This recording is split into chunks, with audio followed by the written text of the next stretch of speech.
Okay, welcome to a new opening video with Offerspil Chess Club. Today we are going to look at the Black Knight's Tango, or the Mexican defense, as it's also known, and the opening arises from the following moves: d4, knight f6, and then c4, knight c6. So both knights out immediately for black.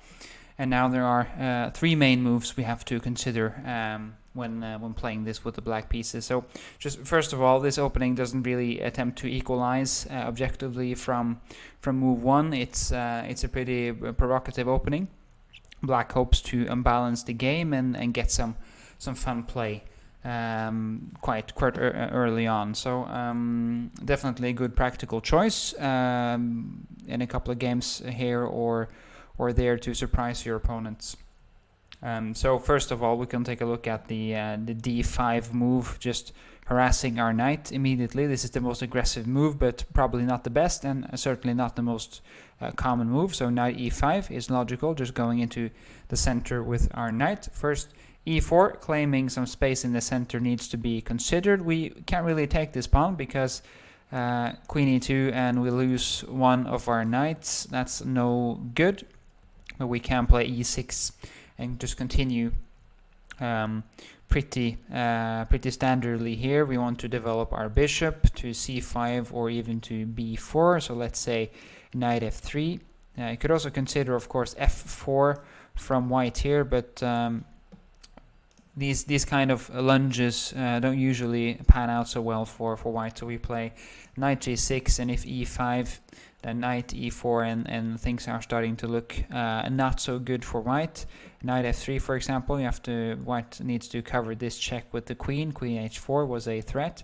Bishop b4 is a good move. Knight d2 blocking the check, but still, after a couple of trades in the center, for example, you see that suddenly white is starting to lose material, and our knights are super strong in the middle of the board. So this is already bad news for white. Even though white retains some compensation because of the powerful center, then a pawn is a pawn. So this is by no means very dangerous for black, and this is kind of what we are hoping for when playing the Black Knight's Tango, that white is very aggressively minded and attempts to basically go for us in the opening, and thus overextending with the pawns in the center. So these kind of lunges with f4 is what we are wanting to face with the Black Knight's Tango. This is not bad news for us at all.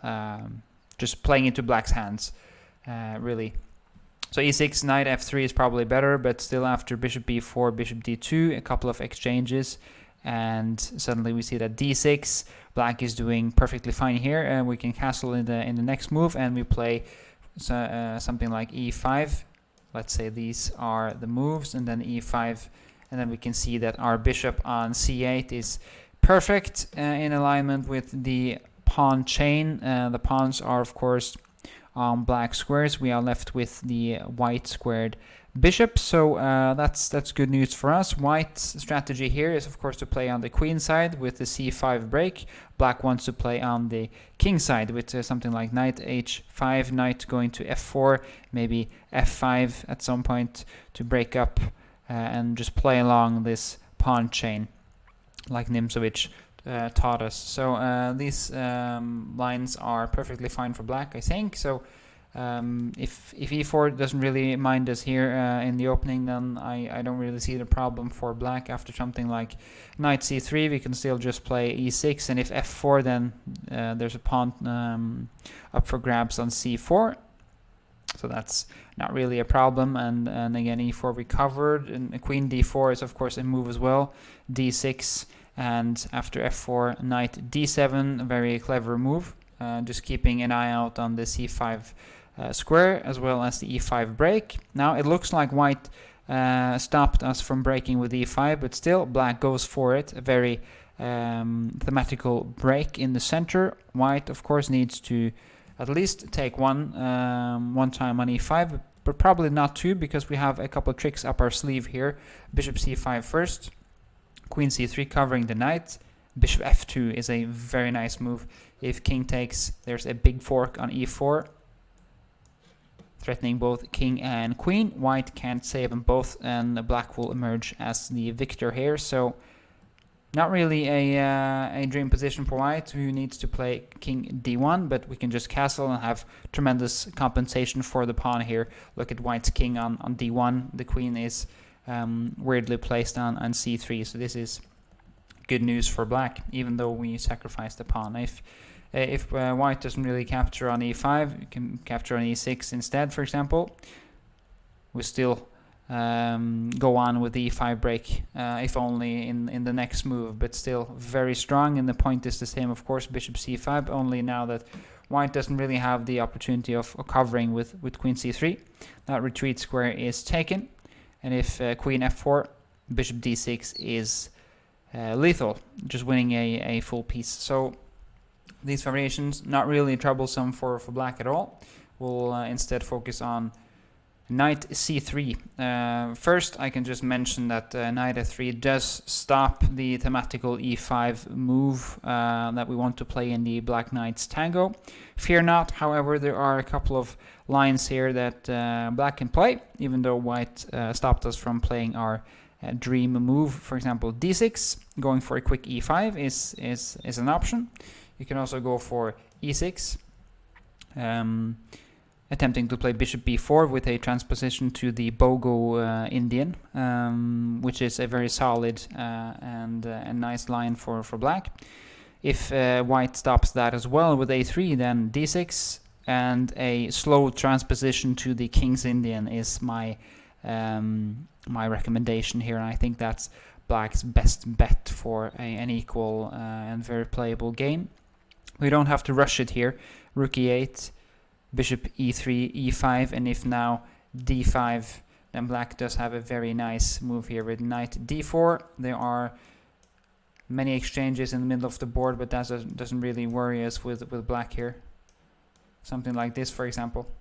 And even though white does get bishop d3 with a tempo, we can just retreat with the rook, and a position like this is more than fine for black because we have the better bishop. It looks like it's very passive for now, our bishop on c8, but take a look at the pawn chain for white. Two pawns stuck on white squares in the middle of the board, same color as the bishop. That's bad news. And if something like queen b3, then b6, liberating our bishop is more than fine for black here. Bishop d7 in the next move, queen f6, and black is very, very solid and can play on for a long time, even though this is, of course, quite equal. So we'll take a look at knight c3, which is the main line and the most popular move. e5, of course. Now, de5 is not really something you have to worry about. Knight takes, knight f3, and here you have even something like bishop d6, which is a fun move. You could, of course, just take on f3, play something like d6, e4, g6, and develop normally, but I really like this bishop d6 move here.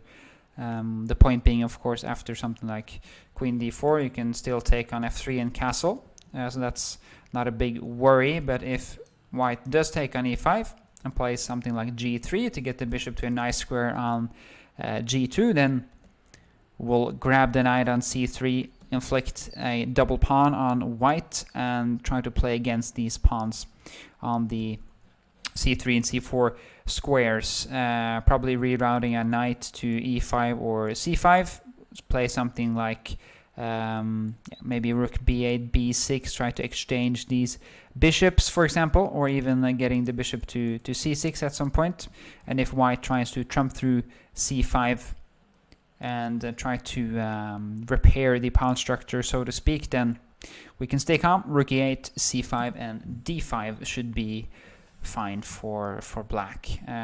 Just take a look at this bishop on a3. It's not really contributing, not really playing at the moment. Neither is the bishop on g2, and it looks very nice for black from a positional point of view, even though white does have the two bishops.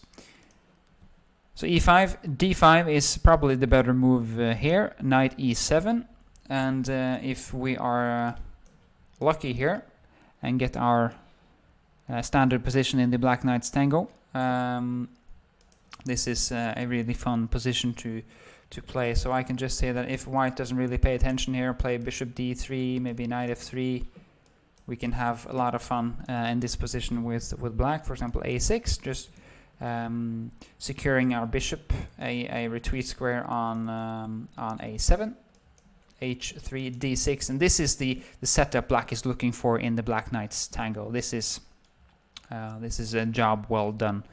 Something like a3 doesn't really worry us. Knight h5, a typical plan, getting one of our knights to f4 and starting to play on the king side. Maybe f5 is also on the cards, but still, this is a very strong position for black, and it's difficult to find constructive plans or even good moves for white. So that's something I really enjoy, getting on the board. White does, however, have some other moves at her disposal here after, for example, e4, which is a good move. Could also play h4 here with black, which is also a very nice move, just trying to stay in front of us here. Being ready with h5 after knight g6 would be uncomfortable for black, so black very often plays knight g8 here, actually, just to get the knight out of the way and develop the bishop, which is of course something that's nice to remember. And something like this, for example, rerouting our knight to g4, something like a3 to stop, of course, bishop b4. Bishop c5 could be played. You could also just develop freely with knight f6, and something like this is not too bad for black, even though the knight is slightly misplaced on g4. So these h4 attacking lines are probably white's best lines against the Black Knight's Tango. At least that's my opinion. So e4, knight g6, h4, even here is quite strong as well. If white plays more standardly here with bishop e3, we have bishop b4, and something like this could be played. And this is also more standard Black Knight's Tango. We have the two knights. Black has some play on the king side, probably. Could also play c6 at some point, but white does have the two bishops. And if white is clever here, then c5 is a good move. But the score is quite even in the database, and there's lots of play left here.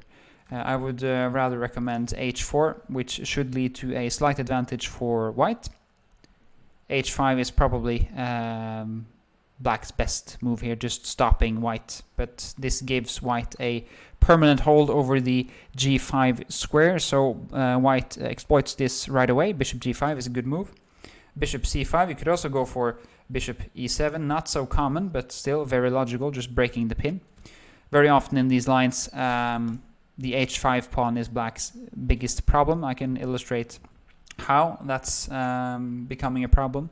d6, knight e2, and after a6, which is a standard move, securing a stowaway square for our bishop on a7, then knight g3, and suddenly we see that after bishop e2, this pawn is starting to look a bit weak. We do have a solution to this, though. This is a very clever move, knight f4. Just notice that black doesn't really castle. There's no hurry in castling here. You shouldn't hurry castling in this position with black after having played h5. This would just weaken the pawn even more.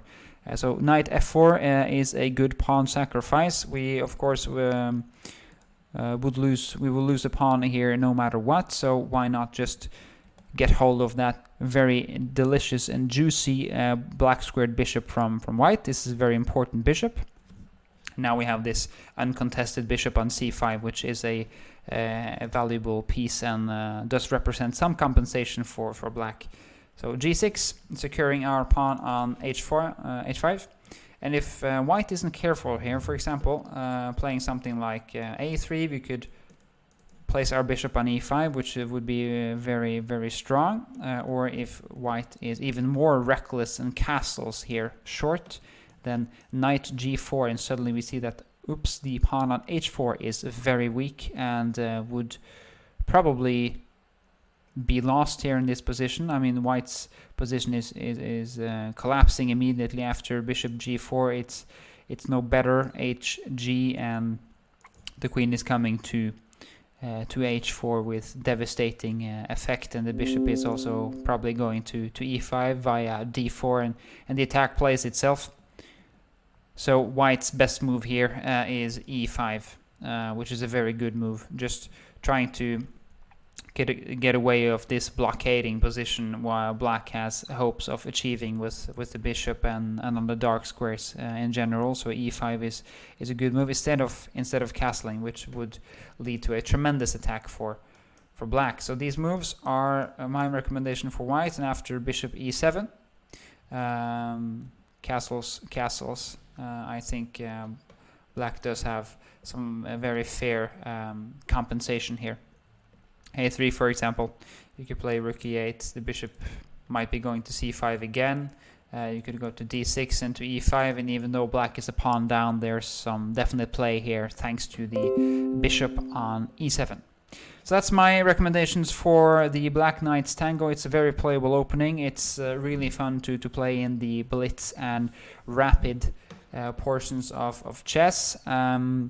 White does have a small advantage with best play, but still more than enough fun to play in a couple of games. So best of luck.